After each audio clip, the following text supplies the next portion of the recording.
One of the exciting things that has happened to treat sedimentation is the little suckers. Oh, I love the little suckers. Exactly. Yes. You know, Māori, we call them Kūtais, but you can find them in the pack and save, the green lip mussel. And they must be the hardest working kaimahi in Tangaroa's kitchen. They must be, because they filtrate the water, they oxygenate it, Yes. they clean it up. We have quite a strong purpose and goal that we're driven towards, which is restoring our moana.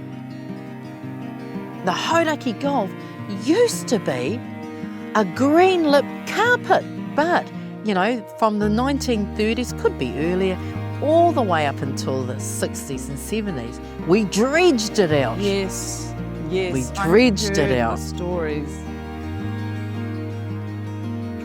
Our efforts have been to return and restore shellfish beds of mussels right across the Hauraki Gulf, because decades and decades of extraction have left the seafloor really unprotected. It's not just the restoration of the taiao, but it's the restoration of the knowledge. It's building that knowledge base as well as restoring the mauri at the same time.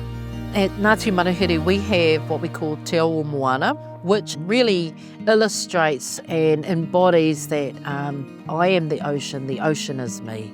It's really looking at our intrinsic relationship and connections that we have to the ocean, and our role that we have as kaitiaki to really look after that.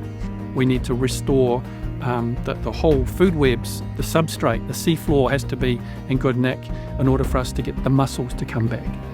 We do a range of really restorative practice. It's Ngāti Manuhiri working with Revive Our Gulf partners. So that includes the Mussel Restoration Trust, the University of Auckland, it includes Nature Conservancy and our mana whenua partners. I love being out in the moana, in the taiao, and being able to be in this beautiful rohe. We're so lucky out here. Absolutely. And we love it. We absolutely love it. I learnt quite quickly in our mahi we do in the moana is that a lot of the environmental impacts that we're dealing with aren't necessarily things that you can physically see. So that's why I have really enjoyed using like the ROV training, because we can actually go down and see. It's a remotely operated vehicle, essentially a drone that we can send into the ocean. It gives us a picture of the overall benthic environment, the health of the ecosystem. We're checking the hoe, the whenua, getting an overall feel and indication of what's happening around us. All of that data gets collected, trying to establish patterns. We've been building and building it up for future generations to come.